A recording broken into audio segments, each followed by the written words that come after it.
also very bright. You need to get darker curtains, because those are actually curtains that are up. Yeah.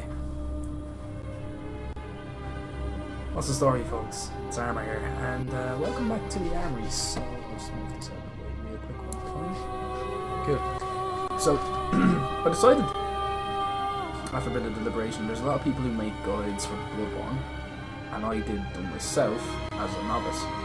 And when I took a look at quite a number of them, it made sense that people who play this game enjoy the terminology and the lore. So what I'm going to do is I'm going to write a beginner's guide. Say right, we need to do this for Bloodborne. So we're going to start a brand spanking new game, no new game plus, no over leveling, nothing like that, no trickery. And we're going to take each section by section, we're going to take a look at the boss of that area, and I'm going to give you a guide. Every item, make sure we tick all the boxes, etc, etc. So let's get on into it. Oh yeah, pale blood. Well, you've come to the right place. Yharnam is the home of blood ministration. You need only unravel its mystery. But where's an outsider like yourself to begin? Easy, with a bit of Yharnam blood of your own. But first, you'll need a contract.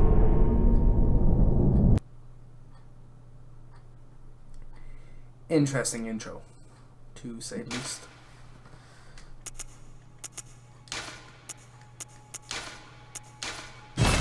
So we're picking a female because I typically think females look kind of cool. I'll show you my other favourite. We've got the demon, and then we've got the lady. So two interesting counterparts.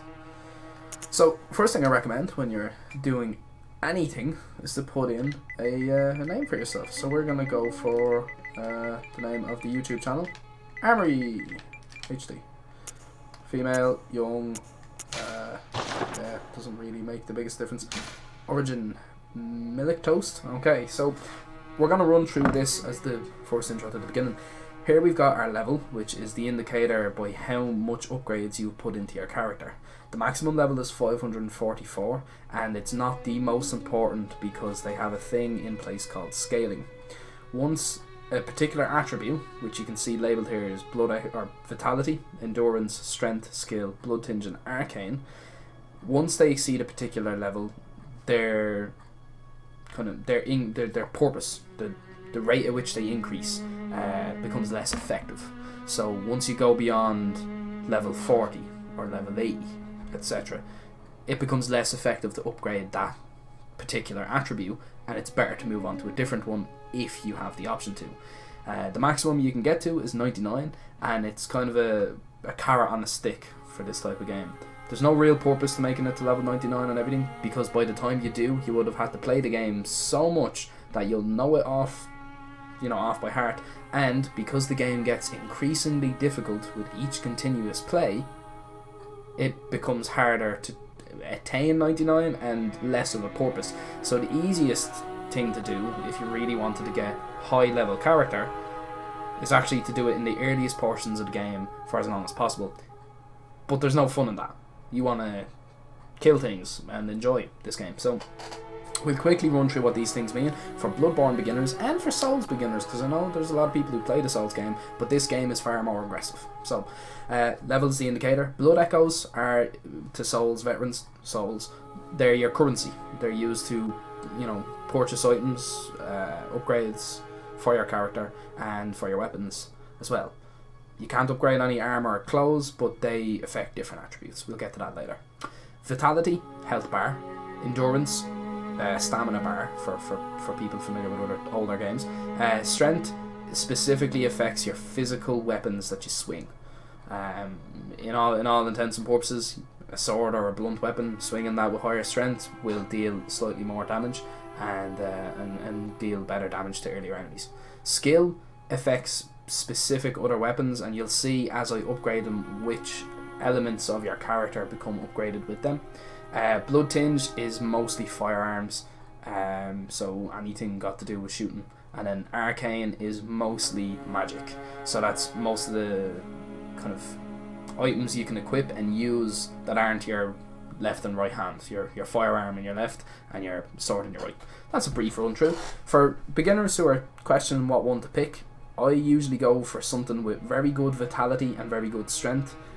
You can take the hit on Blood, Tinge and Arcane early in the game because they're not the most effective on early enemies. This is where you want to get your practice.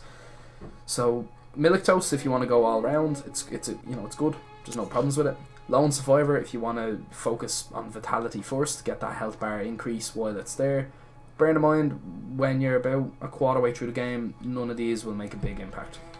Personally, I will normally advise to go for Violent Past. Has a very high, or relatively high, vitality, only 2 less. Has the same endurance, but look at the strength. The strength increases by 4, whereas with the highest vitality being Lone Survivor, it's only up on 14. One would argue that you gain with Lone Survivor the extra Blood Tinge, but that's negligible. The extra skill doesn't make the biggest difference that early on, because gaining the first level is easy. It's the later ones that are harder. So I advise to go for strength. You can pick up nearly any weapon early in the beginning. So Violent Pass is my personal preference.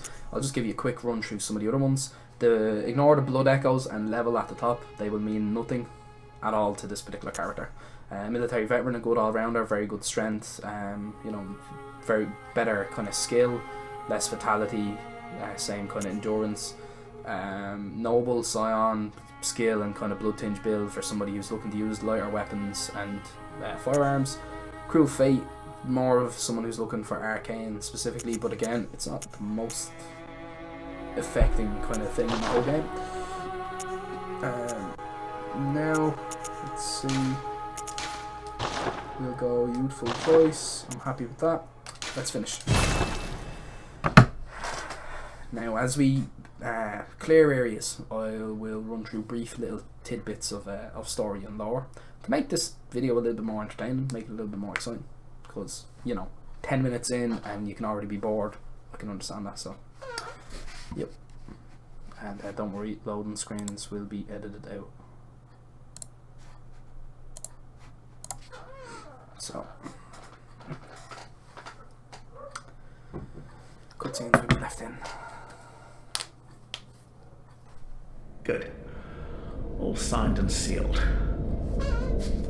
Now, let's begin the transfusion. Oh, don't you worry. Whatever happens, you may think it all a mere bad dream.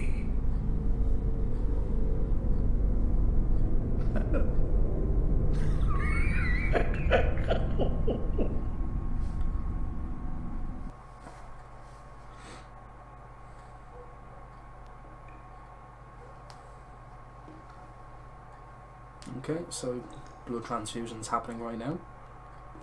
Yharnam obviously being the city or town you're in. You are being administered blood. We'll assume it's for the purpose of being healed or treated for something.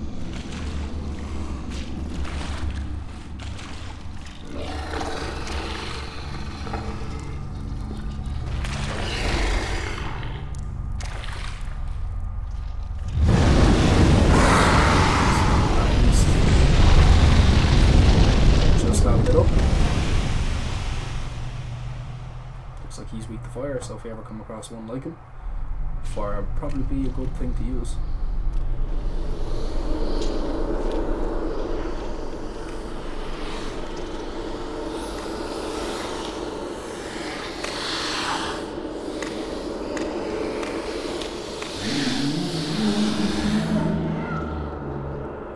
Okay, so you get swarmed by these little mummies.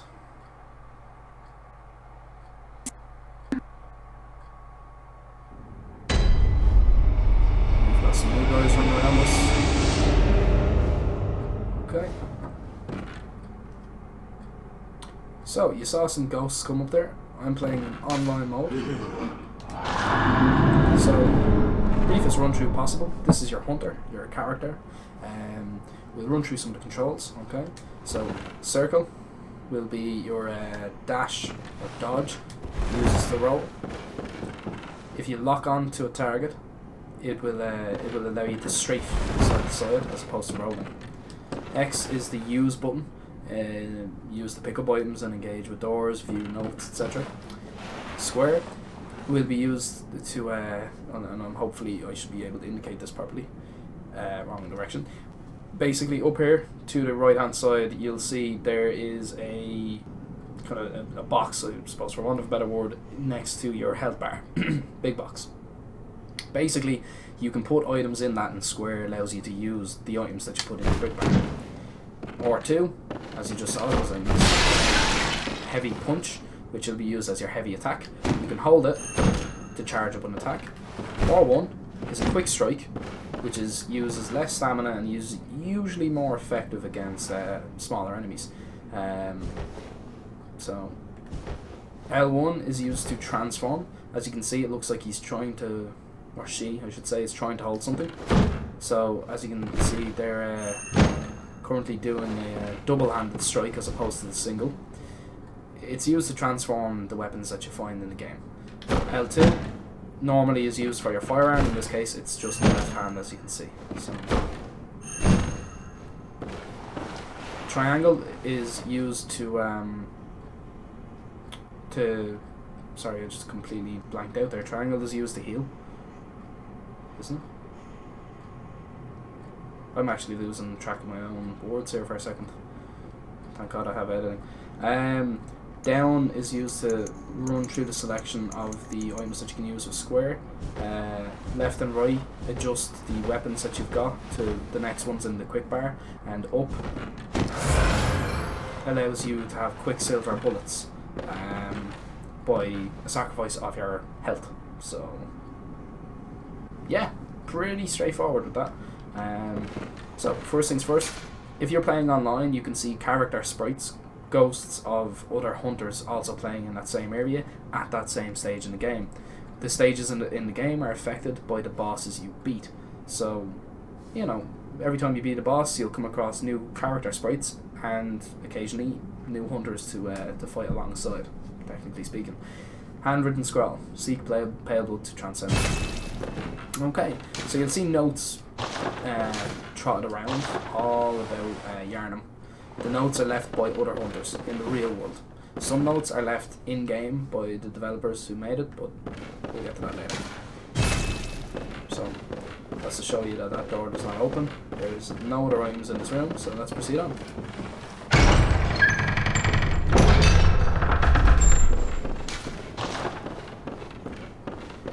So we'll read the notes as we go along as well. Piece of yourself. Excellent. So, it does give you some instructional notes for you to look on here, but yeah. Now, a good trick when you hear or see an enemy is to walk. Certain ones are automatically triggered by your presence and you can't stop, but most stationary enemies can be snuck up on. You can walk behind them and you can backstab them. This guy, however, is not one of those enemies.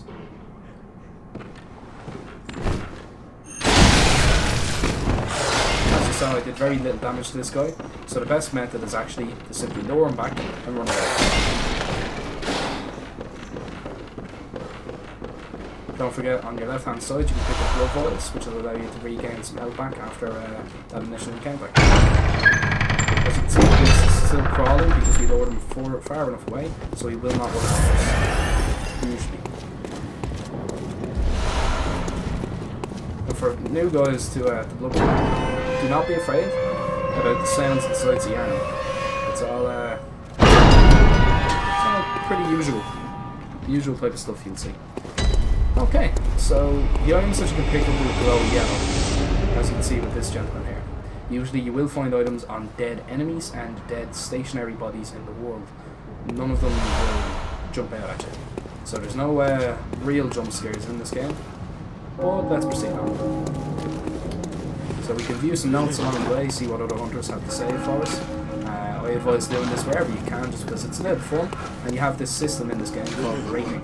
You rate a note foul, which basically just will show less of that note or less of that person's note in your game, and then you can also rate a note fine.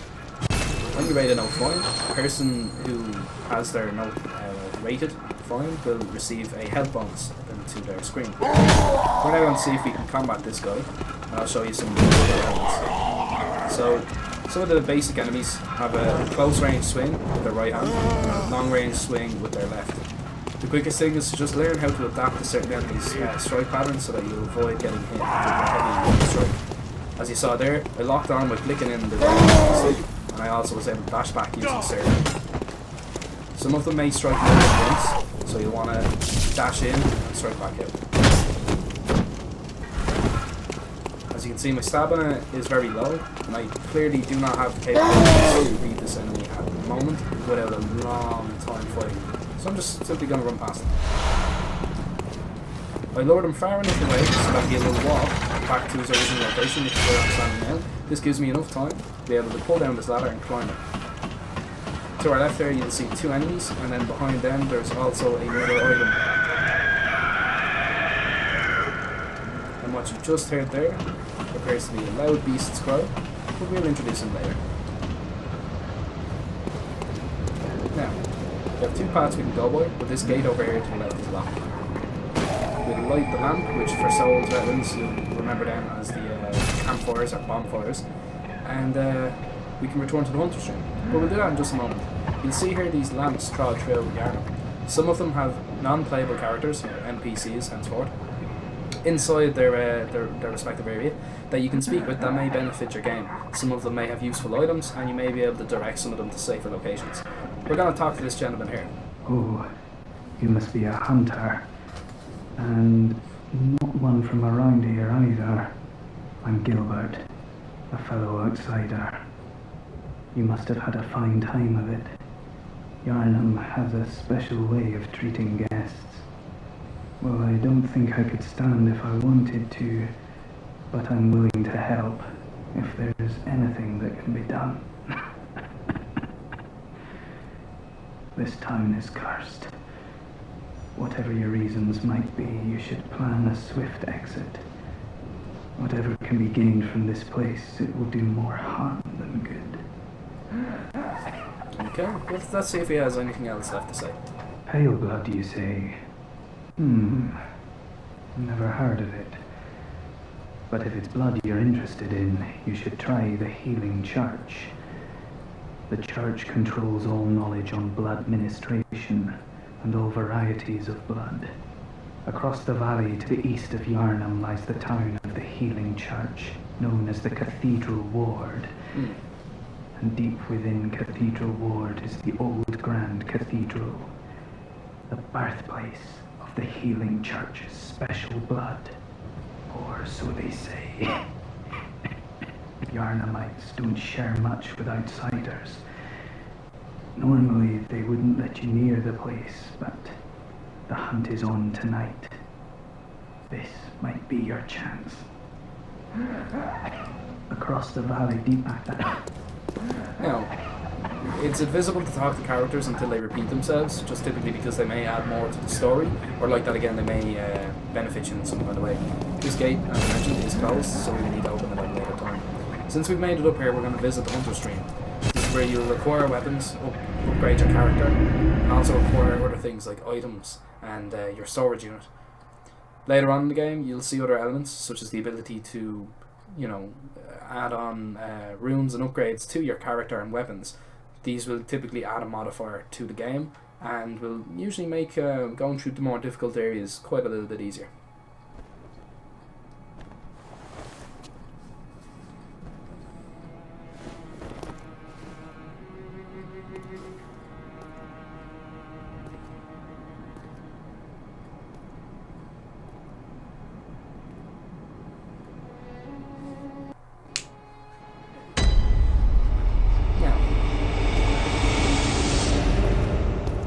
See here, here's a dog. Later on she'll become a little more relevant. Now, this is completely optional, and it's completely down to the hunter who chooses it. You can pick a threaded cane, hunter axe, or saw cleaver. Depending on the character you initially built, some of these weapons may benefit you slightly better. As you can tell, I picked strength, so the stronger weapons will scale the skill attribute bonus, as you can see there, it'll scale it to be in our favour. So for example, having slightly higher strength will mean you'll get a slightly better bonus from having your saw cleaver or your hunter axe equipped. However, if you picked a character that uses a more skillful tree with the skill attribute higher, you'll gain a better bonus by using a skilled weapon. I won't get into the maths behind it, it's quite complicated to say the least, but just look at it like this. More of one attribute plus attribute bonus plus upgraded weapon equals lots of damage to enemies. Nice and simple.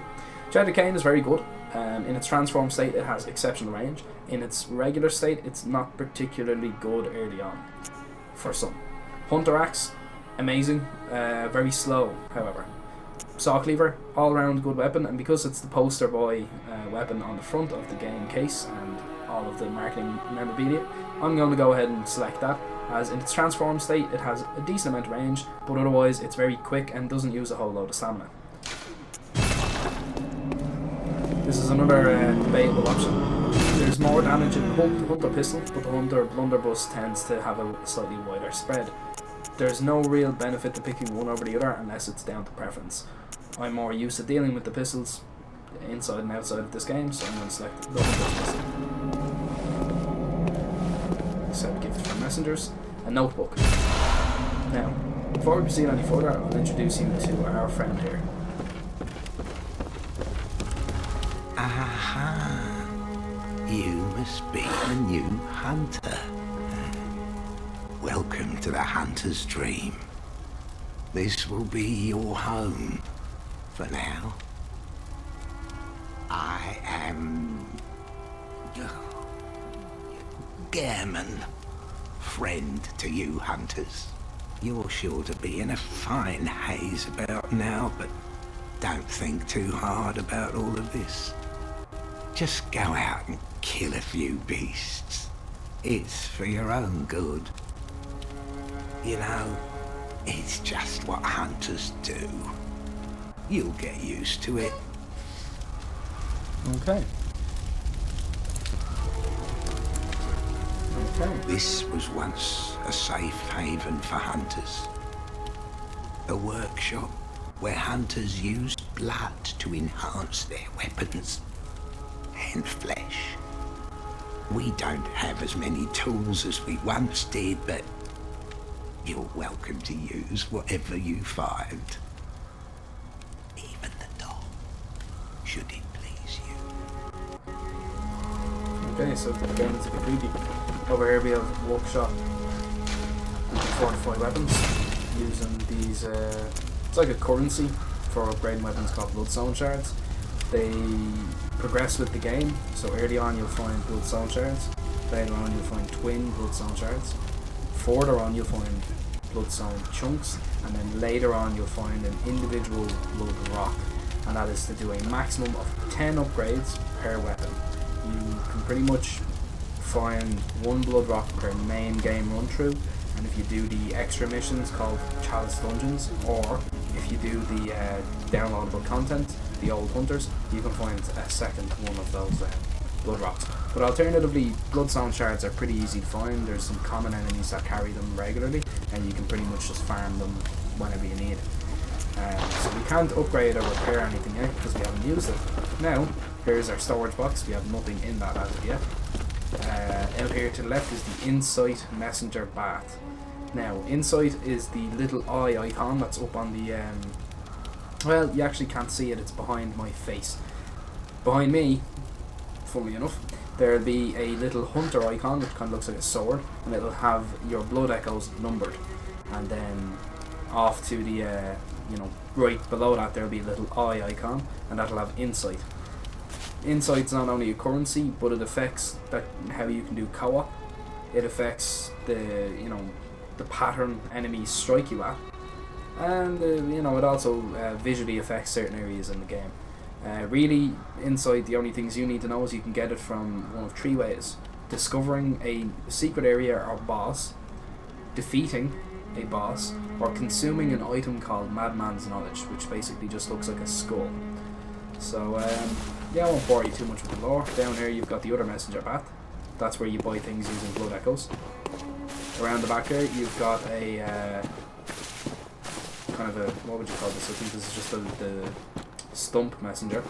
Basically with these you can find key items that allow you to dress up your little messengers that deliver the notes and sit by the lamps. Here you've got optional chalice dungeon headstones. We'll deal with them a lot later in the game.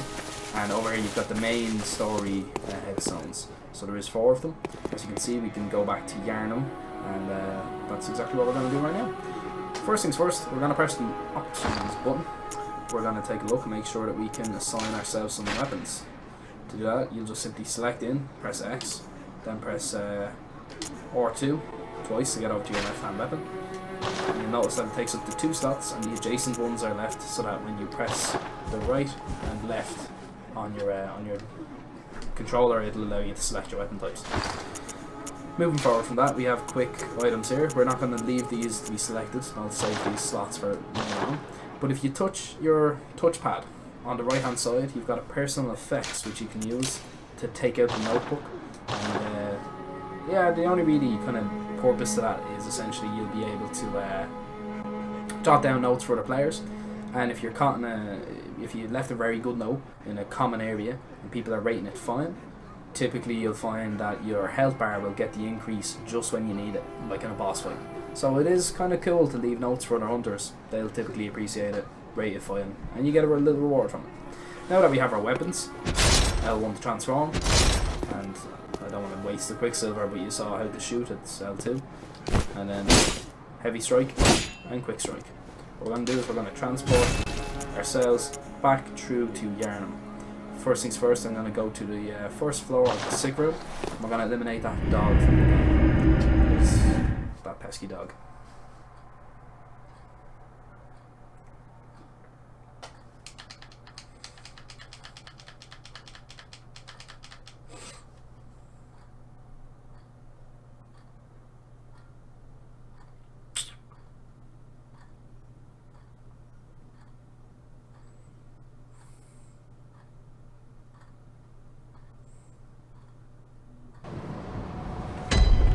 Now, here's where the guide can. You see there's a lot more notes down here now. This is also the controls. And if you notice, if we head back up to here, to the second floor of the sick room, the door is closed now. Despicable small lady. Let's rate this note fine and see what this means. Let's talk. Are you out on the hunt? Then I'm very sorry, but I cannot open this door. I am Yosefka. The patients here in my clinic must not be exposed to infection. I know that you hunt for us, for our town, but I'm sorry. Please. This is all that I can do. Now, and good hunting. Okay, so Yosefka, as we just seen there, gave us some blood. We're going to attach that to the quick items as one of the first items we can actually use. Now, if you are in this menu, you can press square to find out what exactly it will do. This refined blood, highly invigorating, restores a larger amount of HP. This rare blood vial is a product of a slow and careful refinement process, likely devised by the doctor herself. So, Yosefka's blood vial doesn't necessarily mean it's her blood, but it could be her version of the healing blood, such as the blood vials and everything else that involves the word blood inside it. So to equip that to quick item slot number 1, you press X. Now when you're in this menu, you can press R2 to get across to the other quick item slots, and that way you'll assign items much faster. But we don't have any additional items, so let's proceed. Now, speaking to Yosefka and getting the blood doesn't just serve a purpose. She has her own quest line, as do many NPCs in this game. We're going to explore some of these quest lines in this playthrough and walk through the blood line, just to give you a better feel for exactly what you can do in this game.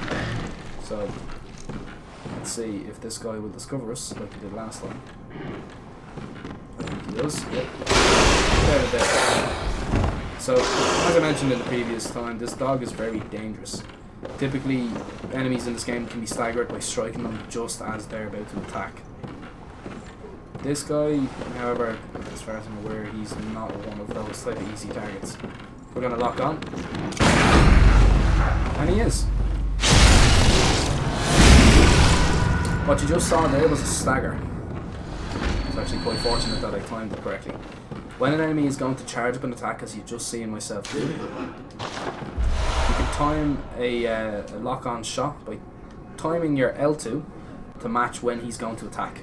This will cause him to stagger, and it'll be met with that sound you just heard, a sharp scraping sound, so to speak. Once that happens and the enemy looks like it's bellowed down on one knee, you have the option to walk up and press R1, and this will allow you to do a visceral heavy attack. A visceral, or I suppose a backstab, as it's known in some of the other Souls games, allows you to deal a greater amount of damage, and you'll also be able to, well, necessarily take out an enemy quicker. It's just probably the most effective way to deal with some of the enemies in this game. I'll attempt to demonstrate a backstab on some other enemies now in just one moment. So that gate out there is not accessible until later on. So this is again central Yharnam, and obviously that is Yusef Gate, that is her clinic. So now we'll head over to this enemy, see if we can climb an attack for this guy. Like that. So, like I said, studying an enemy's attack patterns, don't let it strike you obviously, and that will allow you to much more effectively deal with certain enemies. These ones are already stationary, so we're just going to attack them. This time's finished. This time's finished. That allowed us to effectively deal with them as we caught them before they were able to catch us. Now, as you can see, I picked up some Molotov cocktails. Now, a quick tip, anything with beast, or that looks like a beast, will be very, very weak to fire. So using Molotov cocktails is always invisible over conventional weapons depending on the enemy type. Again, studying the enemies, simply using Wikipedia, without spoilers of course, will help you, overcome some of the greater tasks here. Now, I always recommend to speak to NPCs, even if you've already done so, just to see if they've got anything extra to say. Sometimes it's fun, and occasionally you'll come across some hidden dialogue, especially with the newer updates. Across the valley. So he is, Gilbert unfortunately has nothing else to add, so I'm going to proceed on where we didn't before. So we've got this area. Picked up pebbles, a completely useless item that you'll probably never ever need, but they represent an idea for the story. We'll get into that later. Don't let them check the surprise. Stone, this back. A good tip for enemies that use short range weapons as well as yourself, and with the fear of getting pretty much taken down by one pretty swiftly. If you stand adjacent to an enemy, walk up for instance in this case, you can tap forward and R2 at the same time to do a jumping strike. It does more damage, and it can usually breach a defense. I'll show you this example here. As you saw, that did quite a large amount of damage to that enemy and the first one as well. This allows us to remain unhit, and it's just pretty effective. Now, you can see there's a large group of enemies. With large groups, I always recommend never to take them head on. So the best thing is actually to head down, run, that gathers the attention of at least one of the enemies, and you can run away. Remember to always study an enemy's attack pattern, so that way you'll be able to take them on more. As you can see, the long range one is not the short one, so we can just time to see which one we're easiest to take out.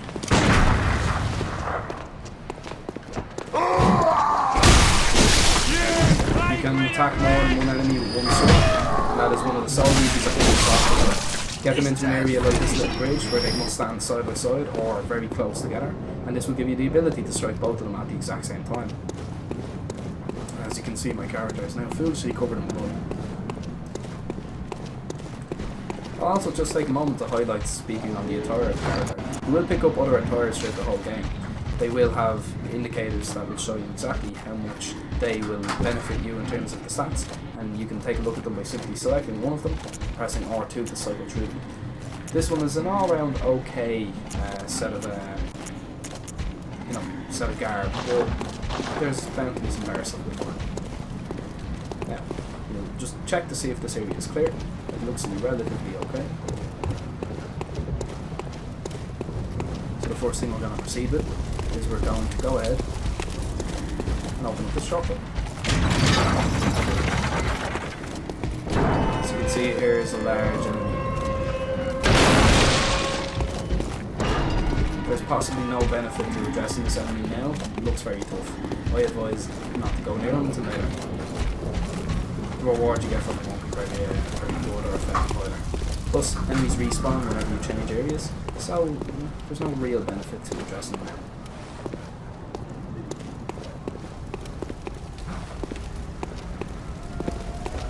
So as you can see, they're burning beasts in the central Yharnam area. You can also hear some activity going on in some of the houses. This is one of those incense lamps I mentioned before when speaking with Gilbert. So you can knock on the doors and see if anybody will speak with you. You'd open a door on a night of the hunt.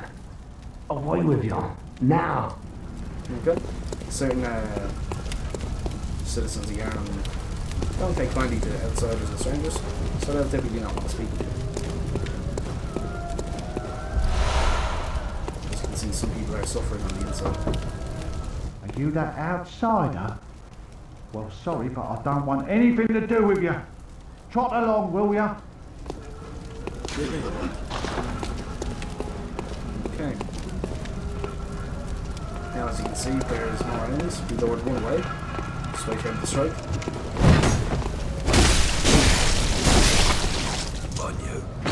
It's also good to note that when you're striking specific enemies from the front, sides, or back, certain strikes may be more or less effective. We're going to now lower this other axe wielding maniac up here with us. As these are the ones we've been most familiar with so far. We now know that they only take two strikes and they're relatively slow. The most dangerous so far seem to be the short, butcher, knife wielding enemies, and also the long pitchfork wielding enemies. So we'll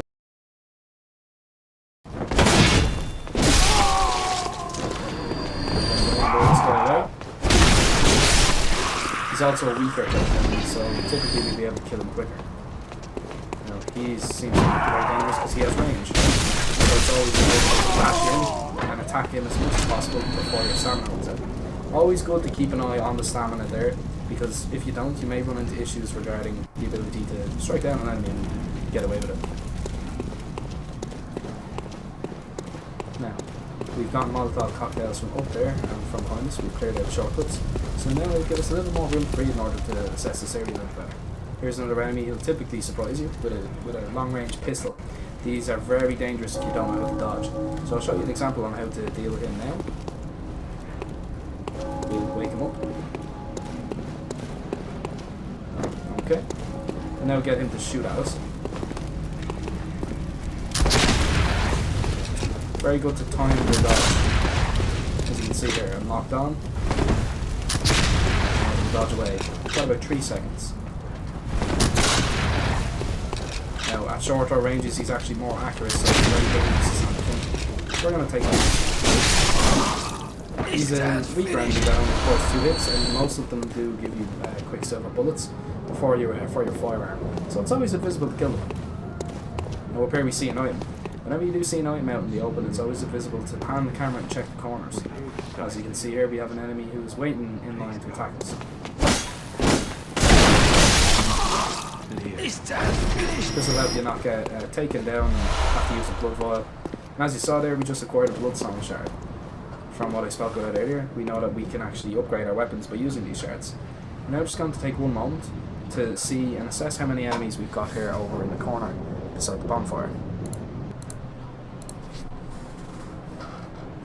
Okay, so now that we've correctly taken a second to appreciate and assist, we can also see an enemy hiding behind here. This guy looks like he wants to do some damage to us also. So before we proceed, we're going to just take a quick head count to see what enemies we've got. So it looks like we've got a surplus of 5 axe-wielding enemies. We know them to be very slow, so it'll be visible to target them and maybe distract them with a pebble.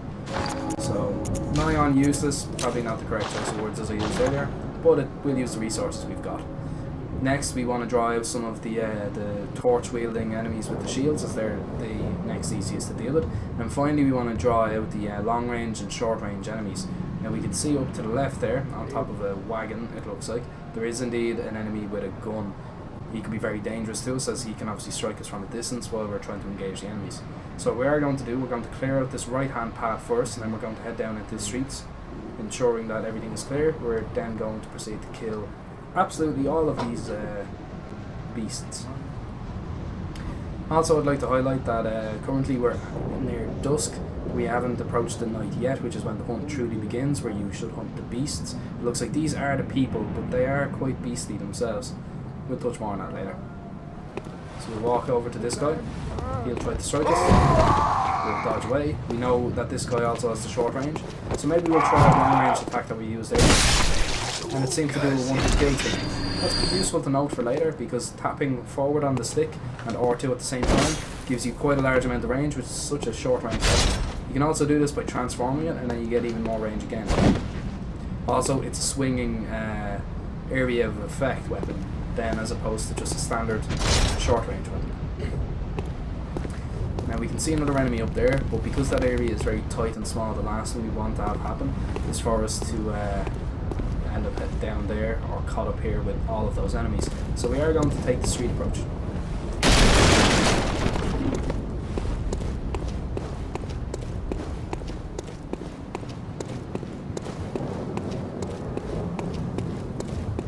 Now, you may get hit in this area, and that's okay. I'd advise to stick to the left hand side while distracting them, as at least then you'll minimise the risk of getting hit by this character. Don't be afraid of frame drops, as there is a large amount of enemies on the screen at this one moment, so we'll see which enemies we can distract first.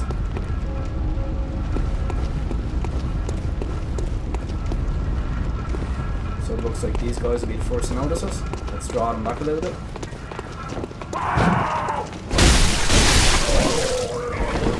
As we can see, we were on the edge of the Now we just want to make sure that there is no collective groups of enemies near or behind us that are trying to sweep us around.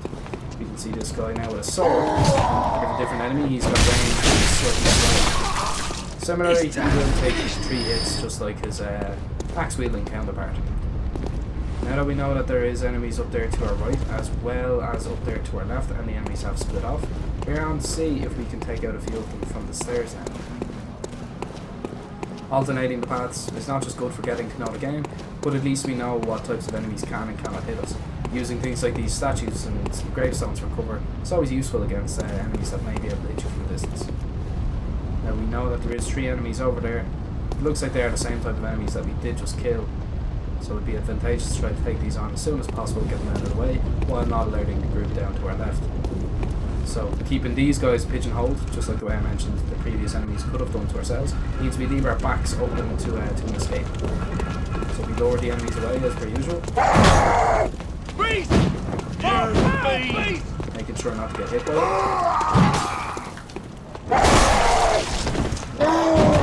Be sure to always dash back if you're not in place. So, we were able to take out 2 very dangerous enemies, as you saw. And taking them on like this, although it can seem slightly boring, for beginners it's very, very useful for the practice, and it just means that you won't get caught out as enemies should. Now, what I'm going to demonstrate here is what's known as the backstab. This is where you're able to heavy attack an enemy that is stationary from behind. How we're going to do this, we're going to walk up to him and not run, as you will get caught by him and you may turn around and swing. As you can see, these enemies behind me are just wandering around controlling the building, so they're no danger to us.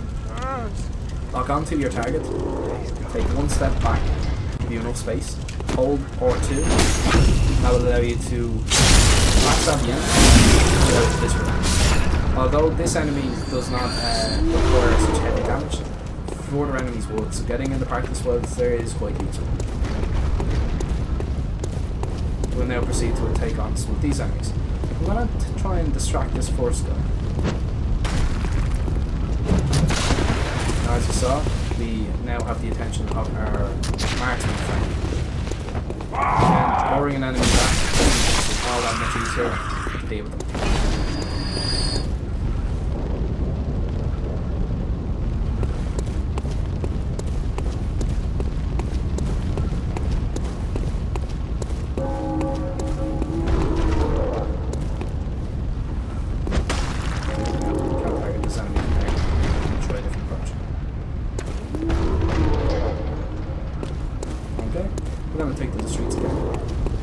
Through the bonfire, we're going to distract. To run, you will hold circle down. As to lure the enemies far enough away to not get targeted by our marksman friend, while still giving us a good open area to battle this guy. Now instead of dashing back, we'll dash around. We're trying to get around the enemy and also escape his area of effect attack.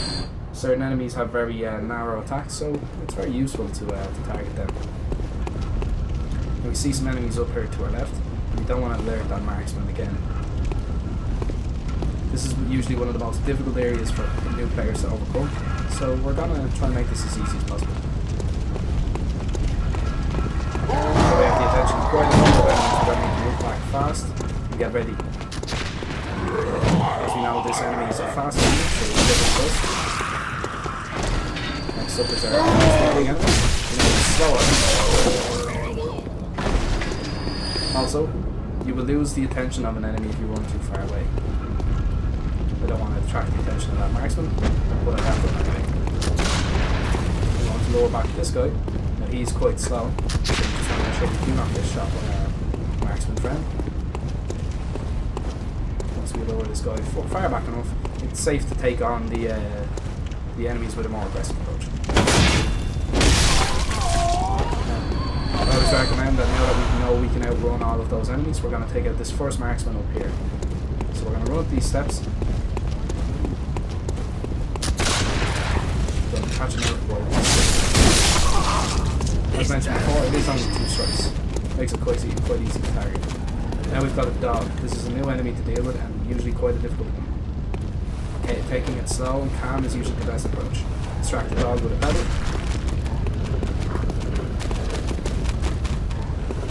Allow it to come up, jump strike, and you dash out to the left. 2 strikes and that's it. Doggy no more.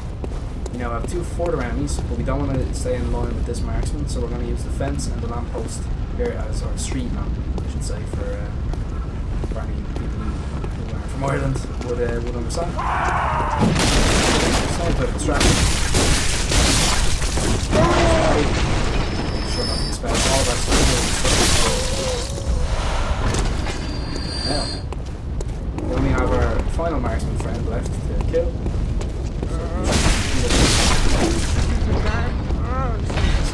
I do believe I can hear other enemies, but I don't see people present.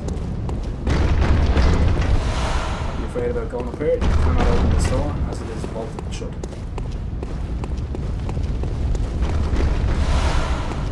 Now, this is usually the toughest area for people to overcome. So when you've taken this instruction not as literally as possible, to do it as best as you can now clear it out and search for items. I think what we will do at this point now, just to save some of our future friends from having any hassle, we'll go ahead back to where we killed the most amount of enemies, as this seems to be a good place to leave it. We leave a note, somewhere open. So we'll use our quick bar menu to select a notebook, and we'll jot down a note. Now you'll notice down on the bottom left it says all run and element to change the note format. We're going to make it as long as possible really. So we'll go for templates, and we'll use remember, and we'll say tactics. So we want to find a tactic like lure.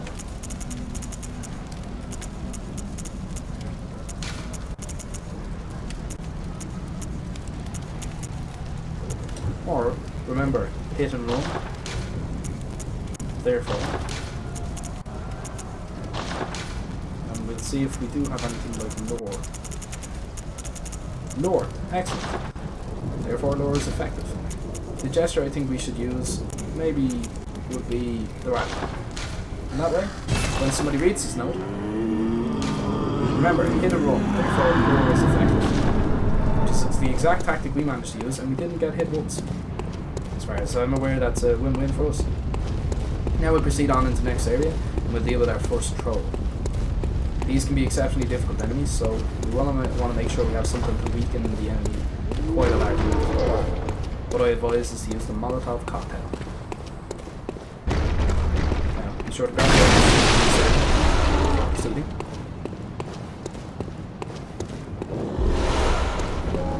There's a house just there that you can use to knock on the doors of. Similarly, so far, any houses that we've knocked on has been met with disdain to say the least. So we're simply going to see if we can walk up on this troll and approach him. Better yet again, we may want to try and lure him. And just see if that tactic will work. So he has turned around. Let's see if we can sneak up on him.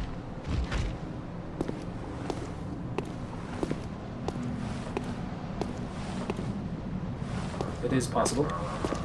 Now, as mentioned before, hold that'll distract him enough to do that. Yeah, and that's the troll done. Not a lot of people seem to know about that little area, so it is worth taking a look at. When you initially come down, you don't want to run past these set of stones and papers. What you want to do is you want to take a right the moment you get to the wagon, and the troll turns around over his left shoulder. Staying in behind this wall will cause him to stop banging on the door, and when he turns around the face again, you can sneak up and stop him. Now behind the fountain, we'll also see that we can kill some more enemies. These are a new type of enemy called crows. As you can see, they look very slow.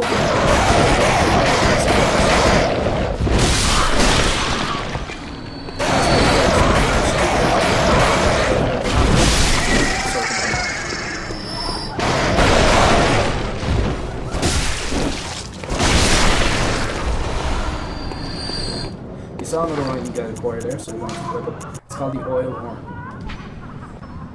It drenches them in oil, so they're extremely flammable. Fire is obviously common, so if you drench an enemy in oil and lower it to somewhere where there is fire, it may be useful to light the enemy on fire, especially if they're already weak. You can see an area down here. But so far there is no way of access in this area. So we'll simply proceed on. Now at this area we do have two options. There is one that is easy to miss at first, and I'll show you that one first. Essentially up here we have more enemies, and it looks like a pathway up to this bridge. We're going to see if it is at all possible to ignore this area for right now, as we don't need to use it just yet. What we want to do is we want to unlock more of the central Yharnam area to get us back to the lamp. Just one moment. Okay.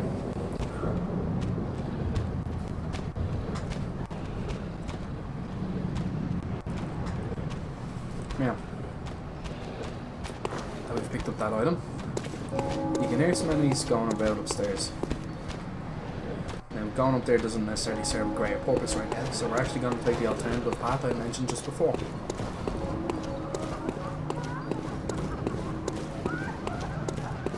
In order to take this path, you simply come here. We will talk to these ladies, laughing. I don't reckon you're from round here. Well, stuck outside on a night of the hunt. Oh, you poor, poor thing. So, you can see here some coffins and boxes. We'll just roll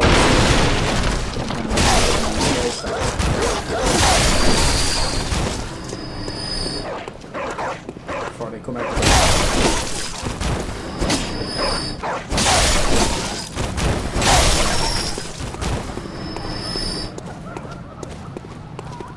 So this minimises the risk that they pose to us. We can see another dog over there, and this is basically what we're going to do in order to, well, no, sorry. So as we can see, there's another dog over there, but we're going to address him now in just a moment. First we're going to go up here, and then up this next set of steps.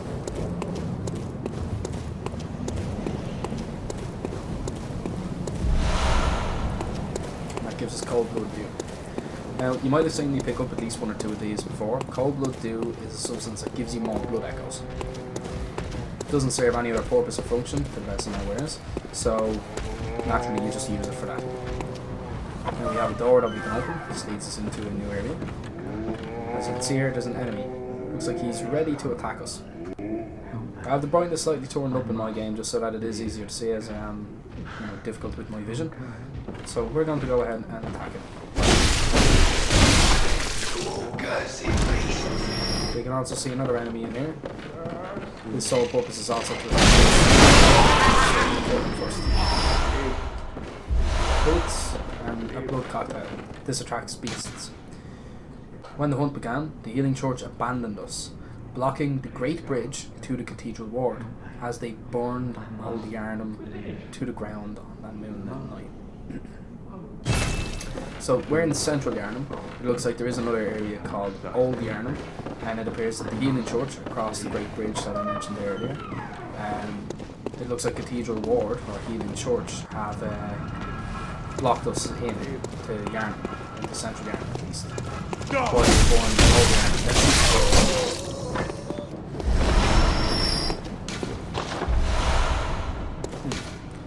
Time for giant beasts and remember Cosmos. Sincerest thanks. None of these notes are very helpful, but you may recognise the area that we're just currently entering. It's the other side to that gate. This gives us a clearer path to avoid the bonfire and most of those enemies that earlier I showed you how to deal with. You can run past them, but obviously you want to gain the experience of knowing how to exactly surpass them, and also build up some blood echoes in the process. Now we have the option to go down and kill some trolls, although they are quite difficult to kill, so we will leave them for just this moment. Right now we will head upstairs, and we can hear voices. As you can see, there is one enemy just off there, so I'm going to go ahead and attack him.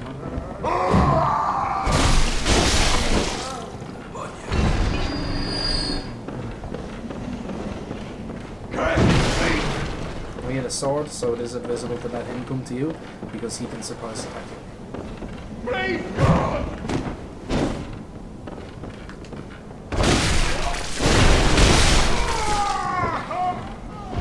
So, our fellows here who are speaking do look quite beastly. We need to investigate as to what that's about. Now, another classic case of the ability to surprise assault an enemy. We don't need to max 7 as we were able to deal enough damage. You can see two more of these dogs that we killed earlier, and the one that we killed earlier had half of our health. What I normally advise is, if it is at all possible, to lure one of them away and dash back down these steps. The dog will trip from down here.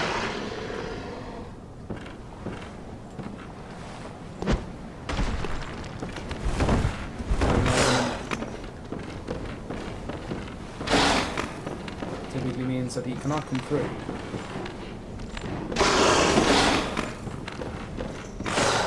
What we can do from here, we can go ahead and throw a Molotov cocktail at those dogs.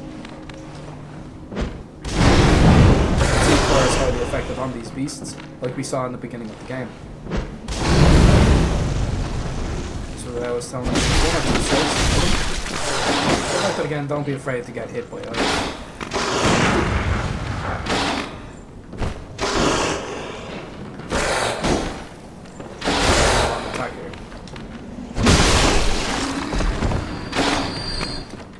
Dealt with the first one, we can obviously deal with this next one.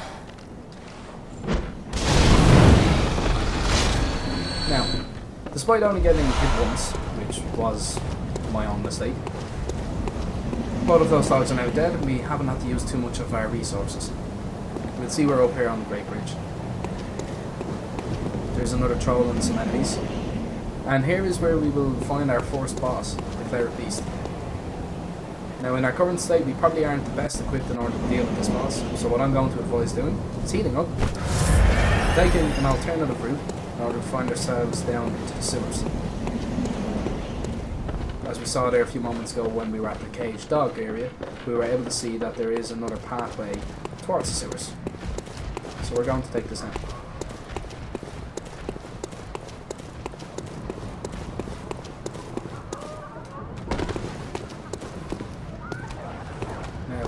When you see stationary enemies, it's always invisible to walk.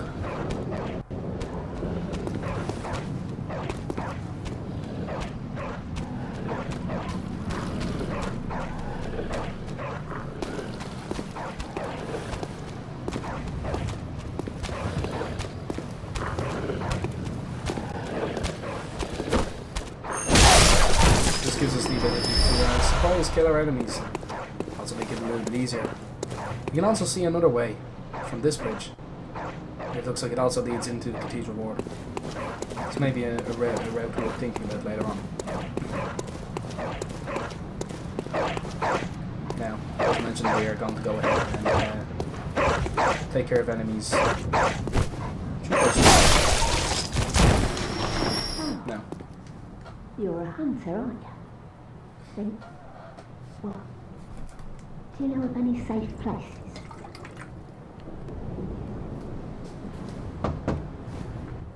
I've heard I have. Shut up, in. Well, if you hunters got off your asses, you wouldn't be in this mess. You're obligated to what they be. Are you good at... Now, unfortunately, we don't have a place to tell her, so rather than piss her off, we're just going to go ahead.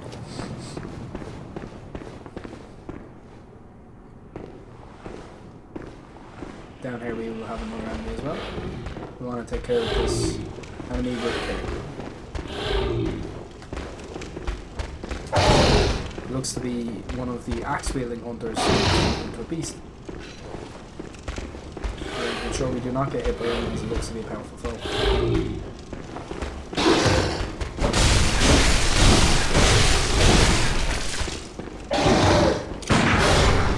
Finish him off with a headshot. You can see an area through here. Now, we want to be very careful up here on these catwalks. And you can see there's an item attached to this mummy, but we cannot obtain it. The best thing to do is to strike. Be sure to use the R1 strike and not the R2 strike, as it may send you off the edge.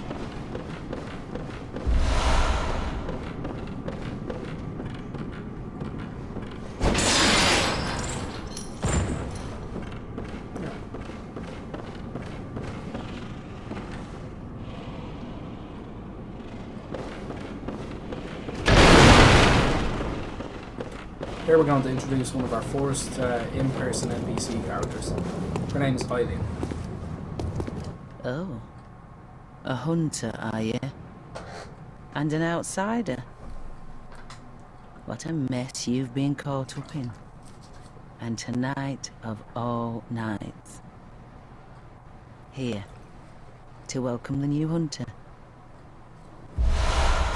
Bold hunter's mark. We'll investigate that now in a moment. Prepare yourself for the worst. There are no humans left. They're all flesh-hungry beasts now. Okay. Still lingering about. What's wrong? A hunter unnerved by a few beasts. No matter. Without fear in our hearts, we're little different from the beasts themselves. Shake off kick. Okay. We'll try out that mode now. Let's see what the shake off kick has to offer. Excellent. What are you enough a hunter? Hunter must hunt. Let's take Eileen's advice. Is there anything down there? No, nothing playable.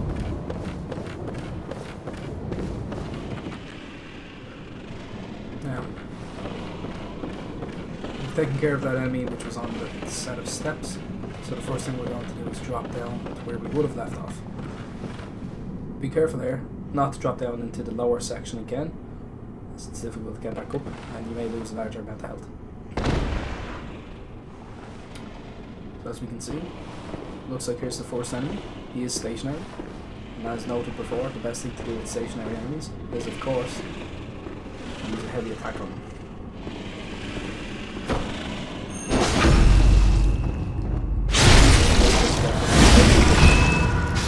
And it'll decrease the health a little bit. Now, as you can see, an enemy down there was attempting to shoot us. There's a big risk, so we're just going to sneak down beside him and messing up ourselves.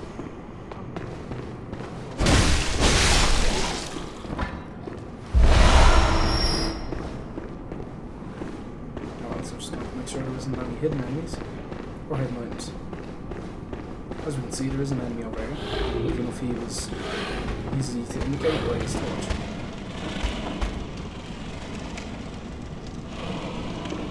players are now running, we may have alerted them, so we're going to attempt to attack it head on. See what it does.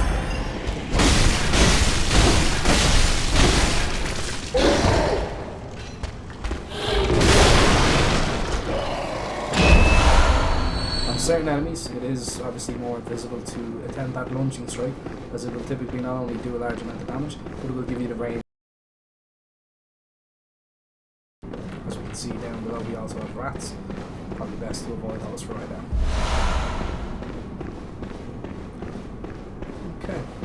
Now we did cut down 2 mummies. We will be able to address those now in a moment. But we just want to make sure that the path down is clear.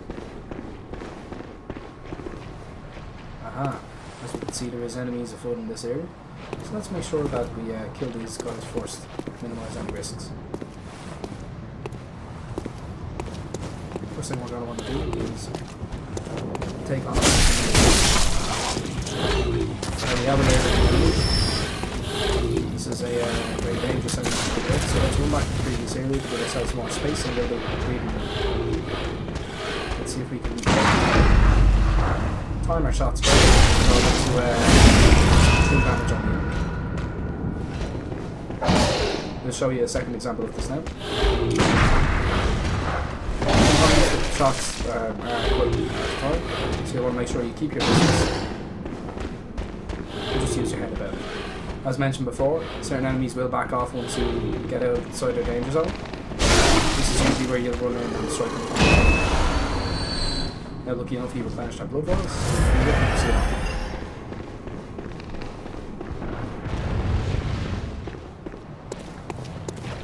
As you can see, this looks to be our final enemy in this area, so we'll be able to kill him with these. Remember, when taking these guys on head on, you want to dash towards them. And then we'll be able to search the area for items and other important aspects.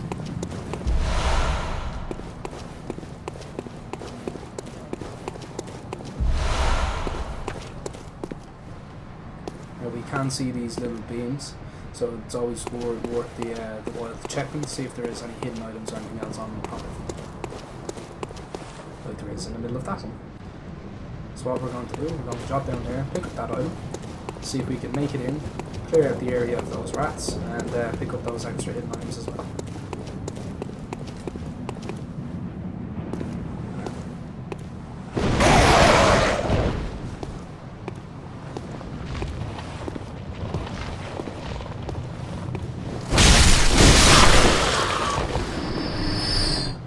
Always worth your while to make sure that you don't get surprise attacked by an enemy.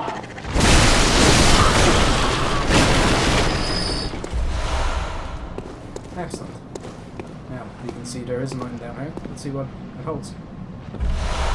Ah, bloodstone shard. That'll be excellent for upgrading our stock lever, just have a little bit extra. I want to make sure that this guy does not do it on.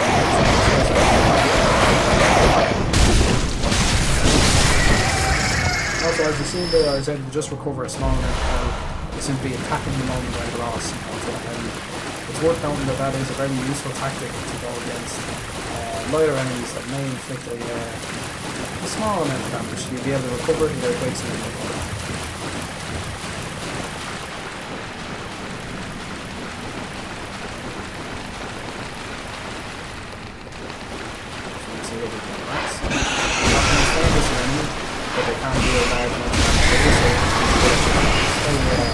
Stay safe and keep your distance unless you're relatively experienced again.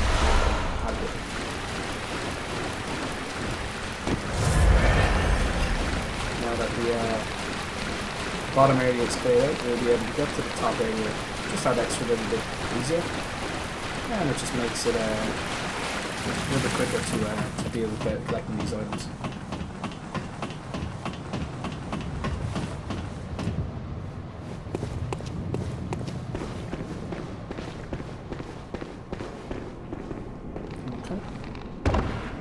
Dropping down on the area will usually result in less of a loss of health, so I always advise to do that. As you can see, I rarely do use the heavy attacks as they are slower and they do run the risk of sustaining more damage. As you can see, these guys are going to face me, so we're going to lower them, wait for a diving attack, and then use our quick attack to not deal with them one by one. Once one of them is dealt with, the other one will process strike. Now, first aid mine will just be 2 Bloodstone shards. Not all that significant, but they do help in upgrading your weapons, which we'll do in a couple of minutes' time.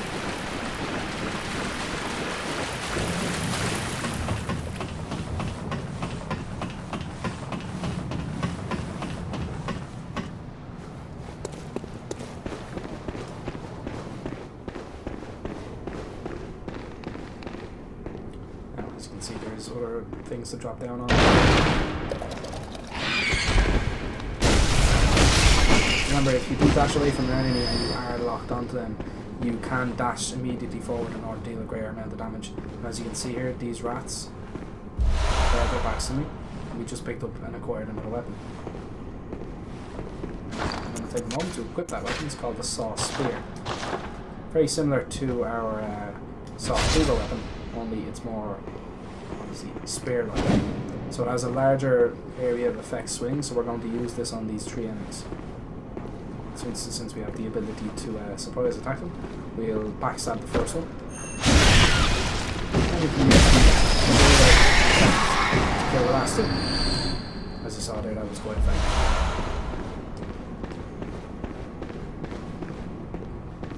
Just making sure there's no items left, which is perfect. Now be able to proceed on.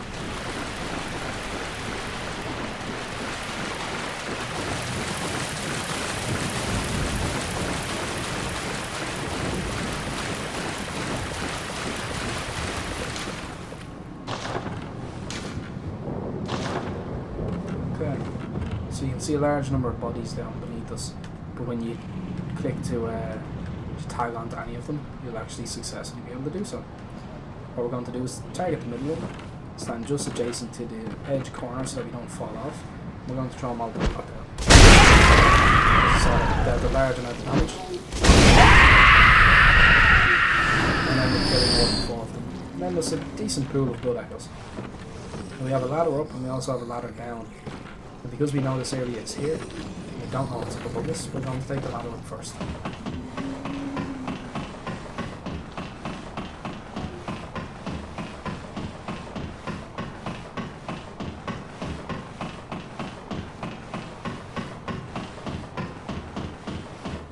Since Eileen did indeed give us some bold hunter's marks, but I was going to take a moment to use those in just a moment.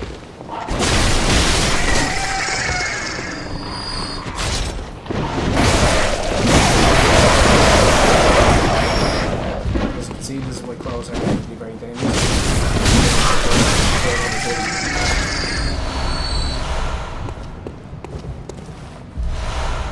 Another madman's knowledge. This is good, as Madman's knowledge, as mentioned earlier in the video, it allows us to attract insight, and insight will give us a means to summon cooperators and also to other uses as well, which I'll run into in a moment.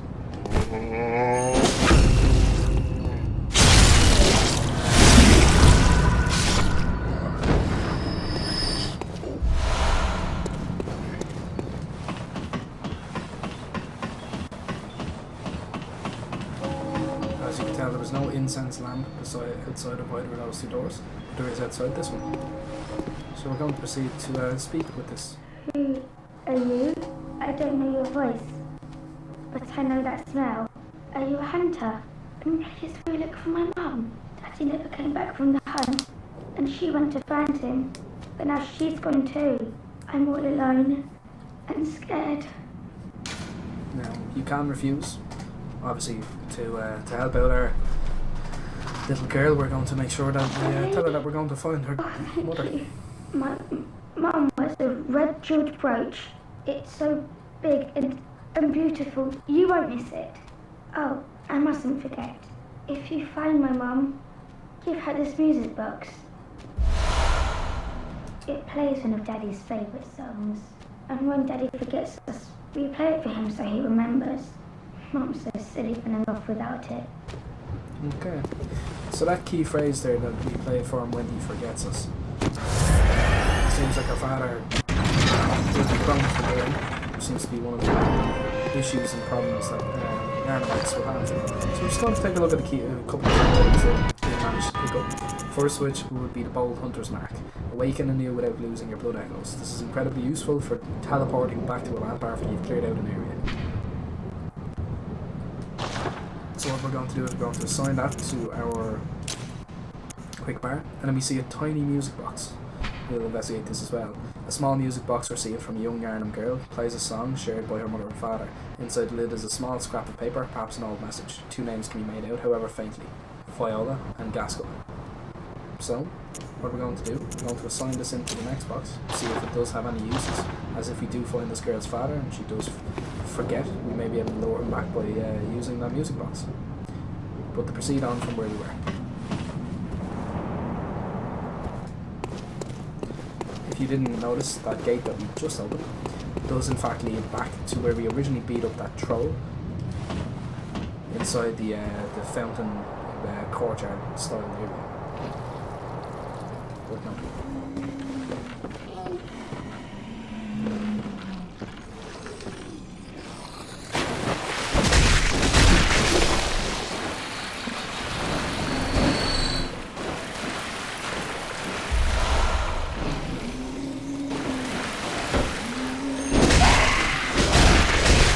Enemies are quite slow, so you can take them out with ease necessarily.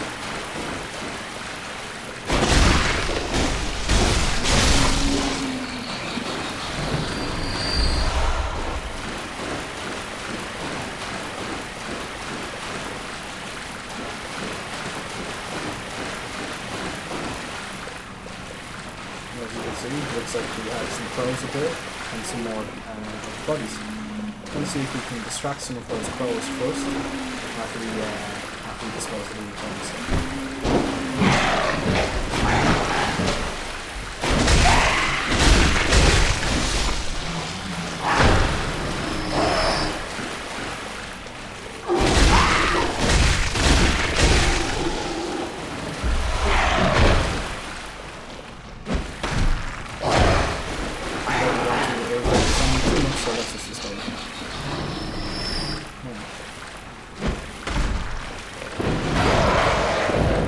Allow us to get the crows down from where they are.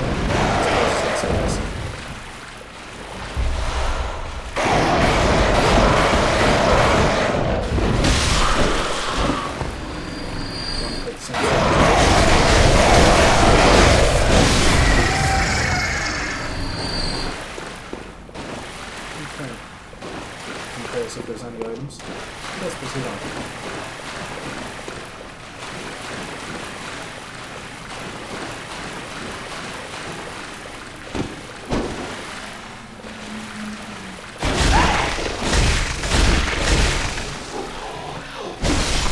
Very good tip is to try and lock onto anything that looks like an enemy, because the game will then at least alert you if there's an enemy nearby. We are allowed to group these together, so what we are going to attempt to do is target a building and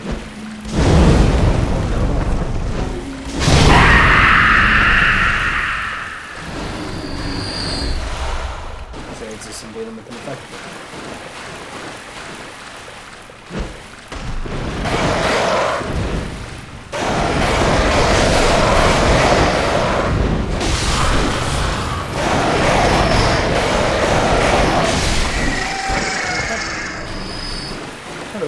Then we can also see here at the end it looks like there is a very large animal, and you can see the notes are already there. So what we're going to do is we're going to ignore him for just this second. So we can hear the church bell ringing off in the background, perhaps indicate that dusk is quickly approaching. Okay, here we see a number of enemies coupled with looks like a giant ball and a guy with a torch. What we really want to do here is slowly approach the enemies to lure them down towards us. And we want to hold off on getting them too far. Once we see them ball go, then we can start with them.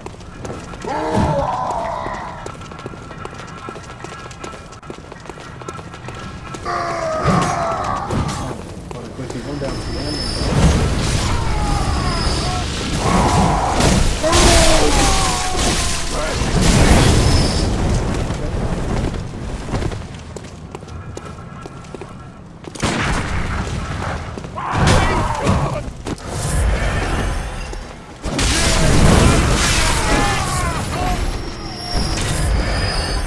that the ball was supposed to take out most of those enemies.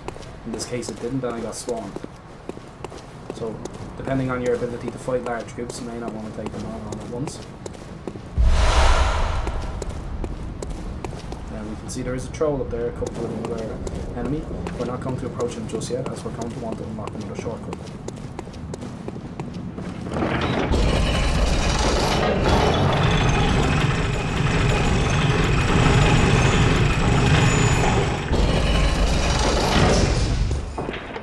This area brings us out to where we initially saw the 2 trolls underneath the Great Bridge, near the gate that we unlocked to access the central Yharnam map. This will pose an advantage to us later.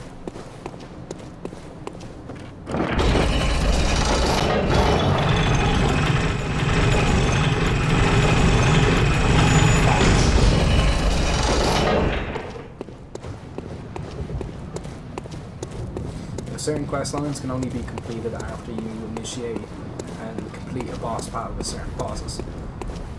So far, other than the enemies that I did not kill in this area, nearly all the bases have been covered to allow somebody to get a good grasp on what central land is. Now we're just going to stagger this enemy. We're going to make sure he does one of his larger swings.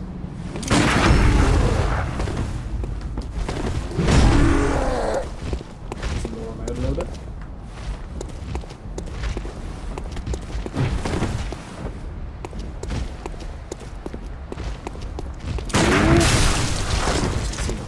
Shot did not match up correctly.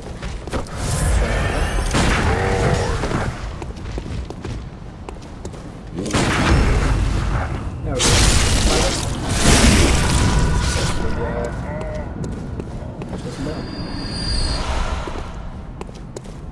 as you can see with these trolls, it looks like they've been badly affected by the hunt.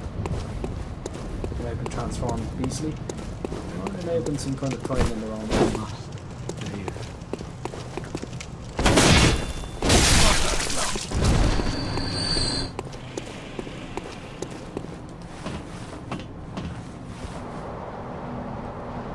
Now, you might question why we're travelling down this ladder. As you'd seen earlier, you saw the large enemy inside the pit, and now know that the enemies are the pit. You do not want to travel down to the end here, as it does lead to a little hole for you to find inside. That's what we're going to do. We're going to go to the closest enemy. Transform it.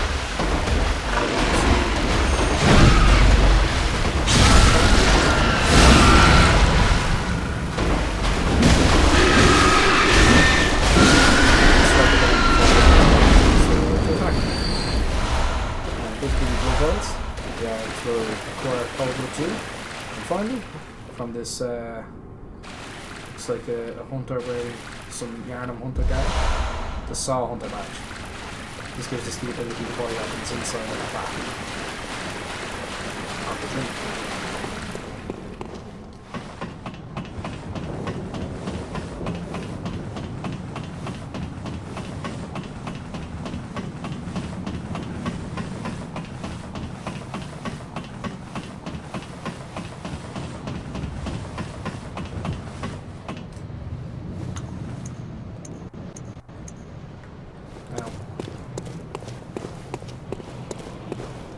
Final thing we're going to do is going to see if we can take on 2 enemies at once, since these are very dangerous enemies. So we're going to light one on fire.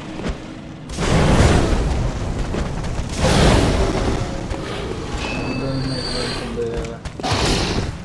gives us the option to target this one.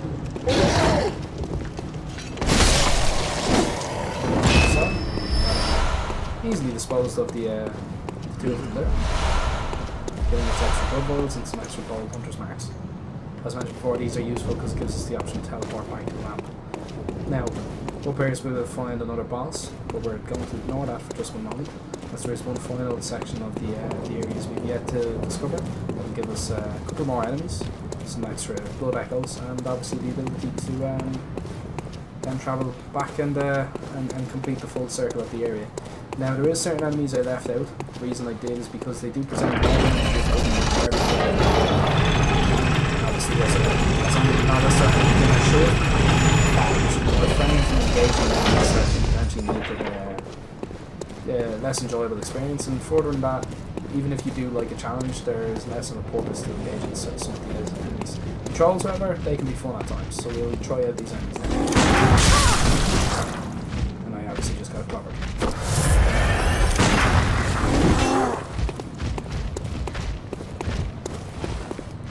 We will see how far they can come. Okay, so it looks like here's where they stop. So we should be able to do a running assault. This may seem cheap, but it works quite effectively.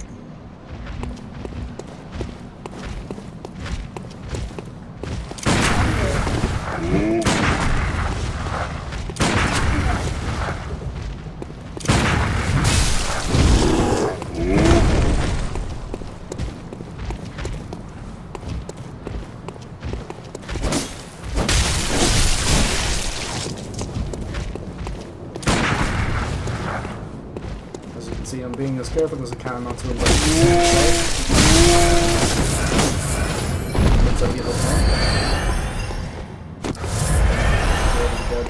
oh, shining coins. Bit of an unusual item. What we're going to do to this next roll is to see if we can stagger him by himself. Again,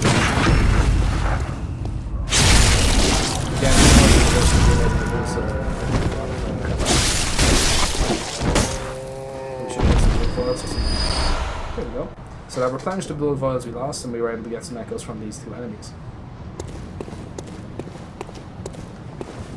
Now what we're going to do, we're going to take the alternative path on the bridge that we have yet to take, and that will lead us back down into the sewers for a final time, giving us the option to explore a little bit more.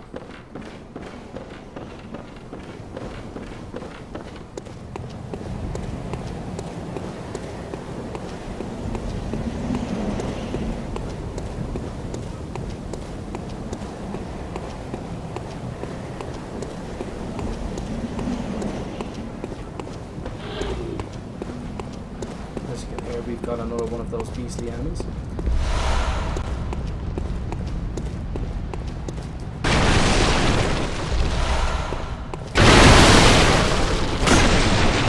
We do have the option to take this ladder all the way down.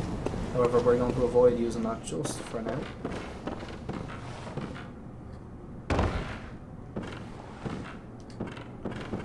This will give us a slightly easier option in being able to descend upon them with relative ease.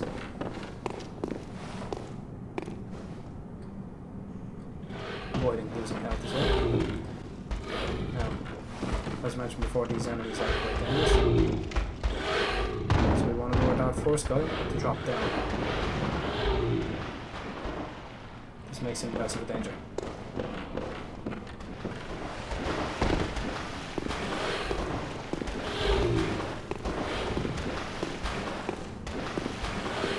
Those two enemies separated.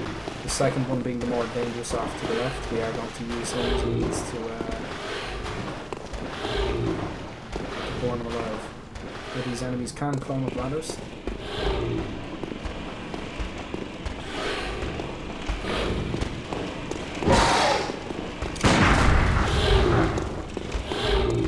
don't want to run too high of a risk, so I may use the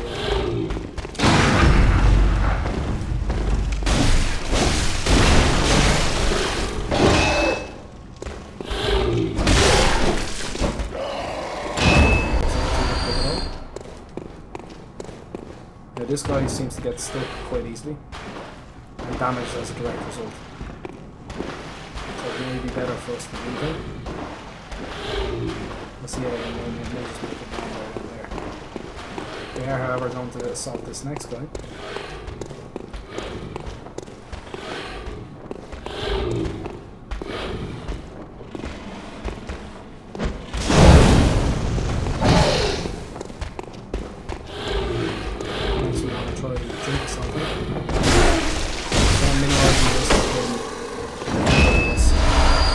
Possibly dealing a large amount of damage. As you can see, there is rats beneath us. They may make it slightly more difficult, so what we are going to want to do is drop down on this first.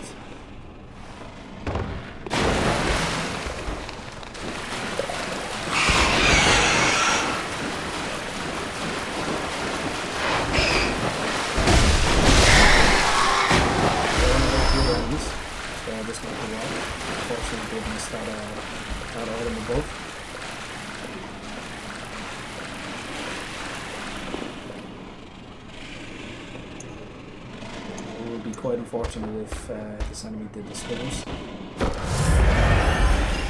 yeah, I have to keep safe.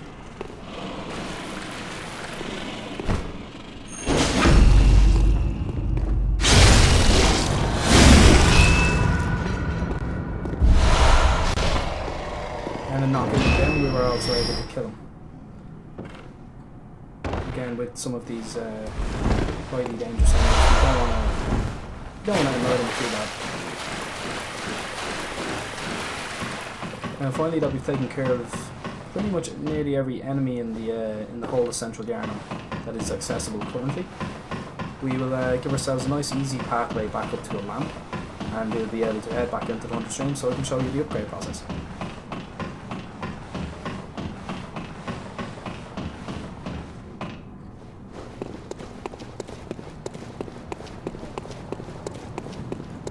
See, with most of the enemies there, it's very, very easy to just run straight through. And at least we have all of the shortcuts in the area unlocked, all of the relevant ones at least. And because we did miss these enemies from earlier, we are going to take them on now as well. The dogs are the most dangerous, as you are aware. We want to allow the dogs downside. Make sure that the lure we're far enough away from our masters.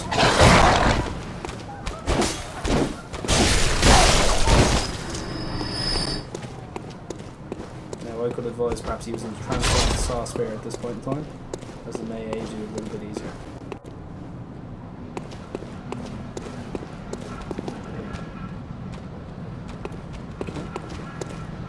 Another good tactic is if you head back to the ladder and allow the dogs to simply just jump down.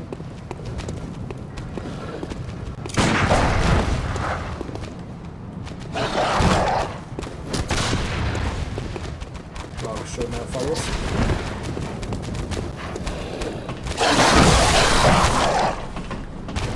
Obviously falling down and not having any way back up. This is another easy way to do it.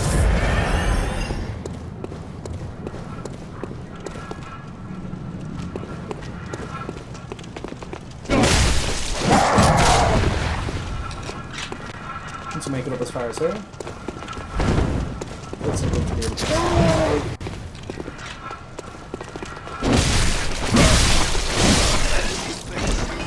Once again, I think the saw spear as it is slightly faster.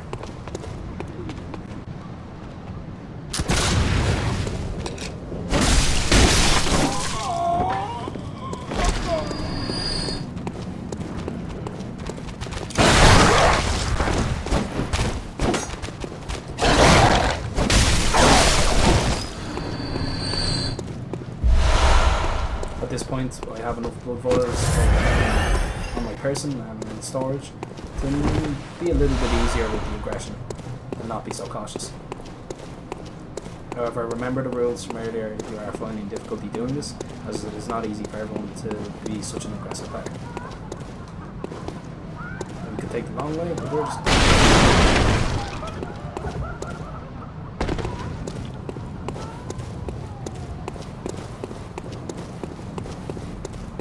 Now there seems to be almost every enemy except for the troll above us with the crows, but he only really poses an advantage to kill if you're looking to really squeeze as much blood echoes as you can out of this area, or alternatively if you're just looking to simply empty it out of all the enemies.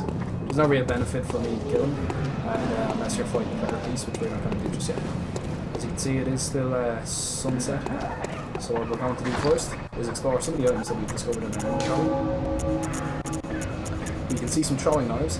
These are kind of like pets, only quite a bit stronger, and when you have a decent skill and strength attribute, they do a decent amount of damage. We can see shining coins, which will guide you.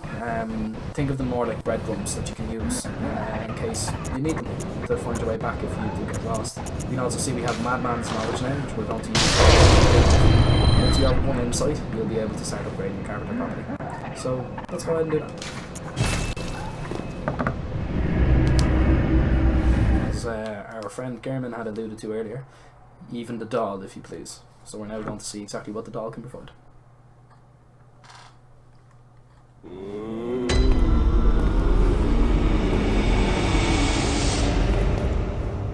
Hello, good hunter. I am a doll, here in this dream to look after you. Honorable hunter, pursue the echoes of blood, and I will channel them into your strength.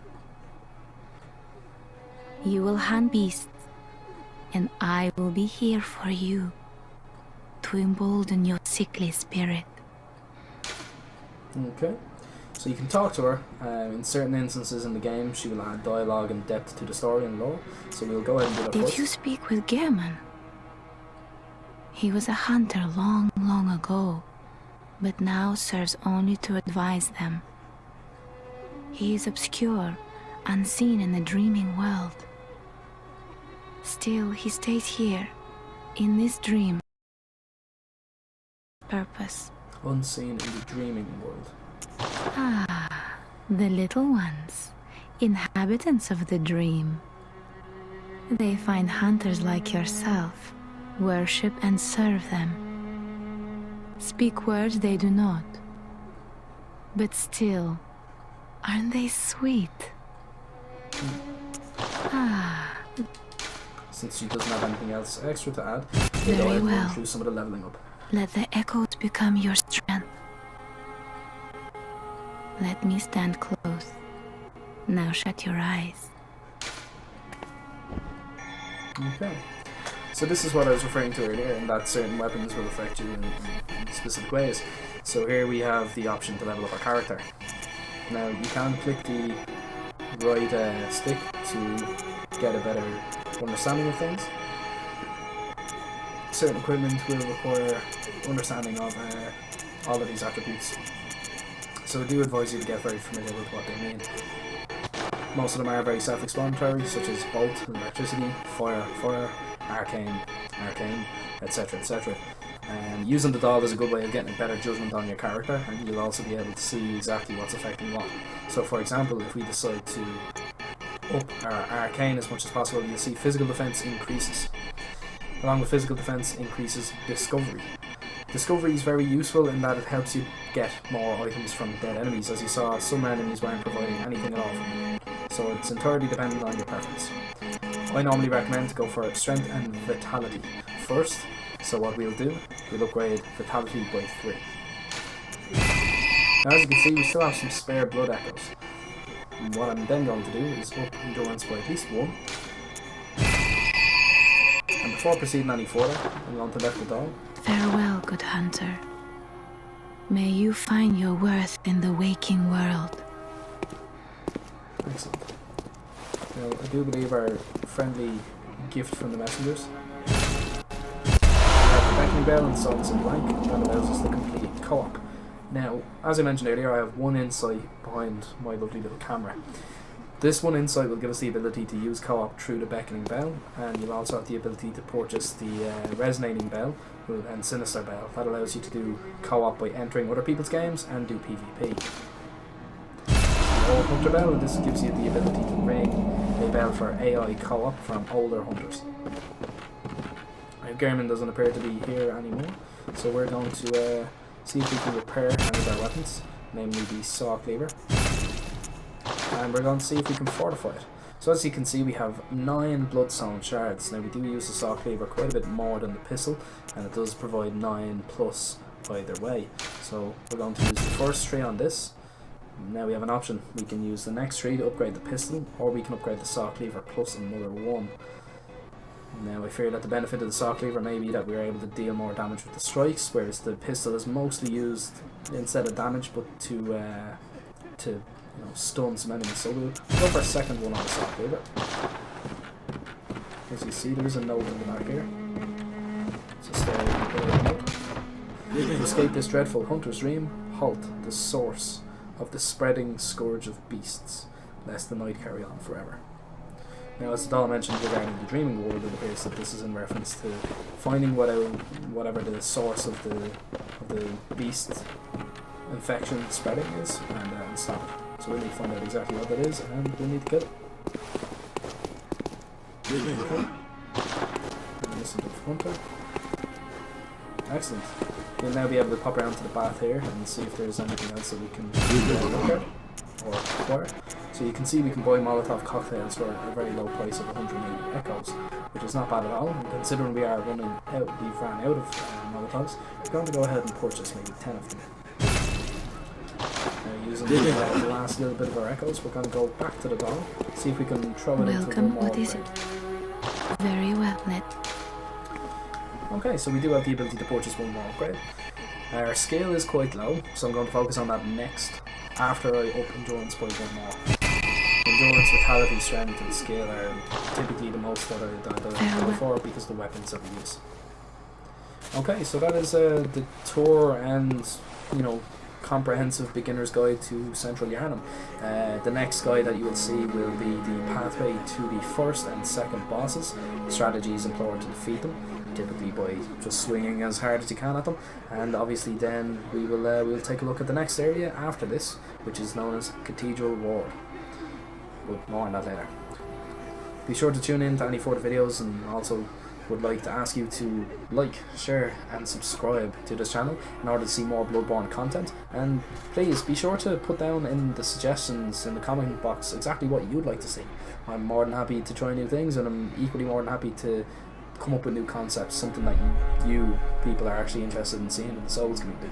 So tell me what you think of this, and obviously if you do like Bloodborne, give this a like too. Thank you kindly. Have a good one.